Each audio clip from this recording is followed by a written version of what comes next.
शिखा की नई नई शादी हुई थी। उसका मायका और ससुराल दोनों कानपुर में ही थे, इसलिए उससे मिलने उसके भाई अक्सर आते जाते रहते थे। ये बात शिखा की सास मीना को बिल्कुल पसंद नहीं थी। मम्मी जी, आज राहुल भैया आ रहे हैं। कौन, तेरे चाचा का लड़का? जी मम्मी जी। अरे पर वो तो दिल्ली में रहता है ना? हाँ मम्मी जी, उन्हें कल सुबह दिल्ली के लिए निकलना है, तो वो आज मुझसे मिलते हुए कल सुबह यहीं से निकल जाएंगे। हमने तो धर्मशाला खोल रखी है ना। कुछ कहा क्या मम्मी जी? मैंने कहा हाँ हाँ, आने दे तेरे भैया को, जमकर खातिरदारी करेंगे।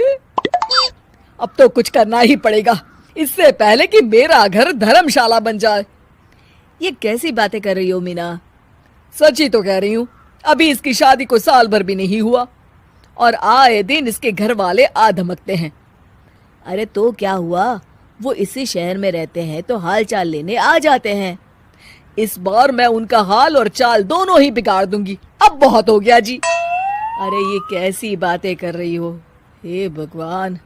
बस आप तो देखते जाइए। शाम को राहुल आता है। नमस्ते आंटी, कैसे हैं आप लोग? हम लोग तो ठीक है, तुम कैसे हो बेटा?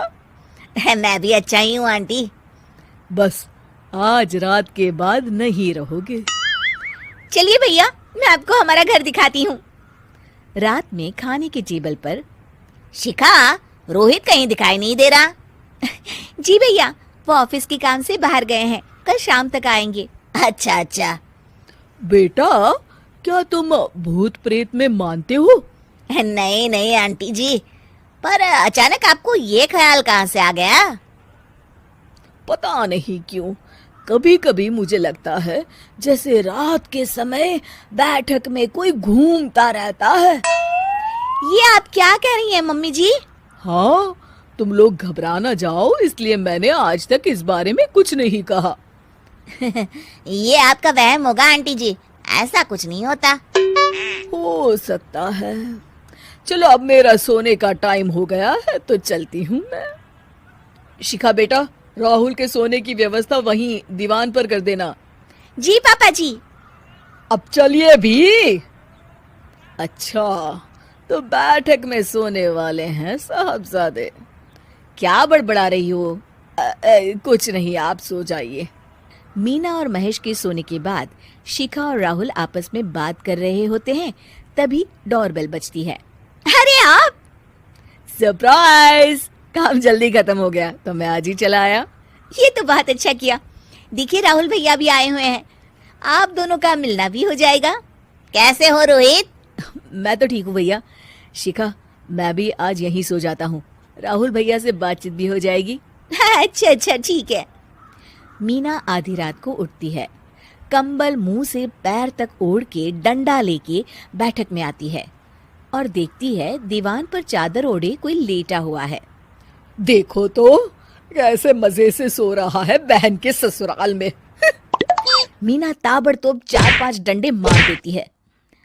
अरे मर गया, अरे बचाओ बचाओ, कौन है? मीना जल्दी से अपने कमरे में भाग जाती है। हे भगवान, ये मैंने क्या किया? ये रोहित कहाँ से आ गया? लगता है ये नालायक राहुल मेहमानों वाले कमरे में सो गया होगा। आज तो इसकी खैर नहीं। उधर बैठक में, अरे क्या हुआ रोहित? मैं बाथरूम में था, तुम्हारे चिल्लाने की आवाज सुनी। पता है भैया, मैं सो रहा था, अचानक से कोई आकर मुझे डंडे मारने लगा। ये क्या कह रहे हो? लगता है तुम भी आंटी की तरह भूत प्रेत में मानते हो। नहीं नहीं भैया, सच में कोई आया था। मैं तो जा रहा हूँ मेहमानों वाले कमरे में सोने के लिए। इस समय अपने रूम में जाऊंगा तो शिखा की नींद खराब हो जाएगी। ठीक है भाई, जाओ तुम, जहाँ तुम्हारा भूत डंडा लेके ना आ सके। थोड़ी देर बाद मीना कंबल ओढ़ के डंडा लेकर मेहमानों वाले कमरे में पहुंच जाती है।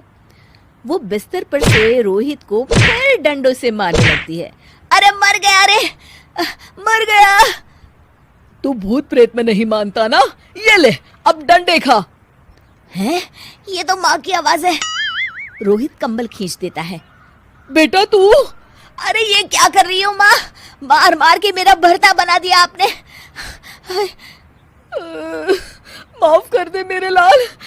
मैंने तो तुझे ही मार मार के लाल कर दिया। मैं तो उस राहुल के बच्चे को सबक सिखाना चाहती थी। राहुल भैया को? हाँ बेटा, मुझे लगा अगर उसे डंडे मारूंगी तो शिखा के मायके वाले यहाँ आना छोड़ देंगे। हे भगवान, माँ, ये घर शिखा का भी है, उसके घर वाले जब चाहे आ सकते हैं। हाँ बेटा, आज मुझे भगवान का इशारा समझ में आ गया। मैं कितना गलत करने चली थी और अपने ही बेटे को चोट पहुंचा दी। अब चुपचाप जाके सो जाओ माँ, और किसी को कुछ बताने की जरूरत भी नहीं है। शिक्षा दूसरों का बुरा चाहने वालों के साथ भी बुरा ही होता है।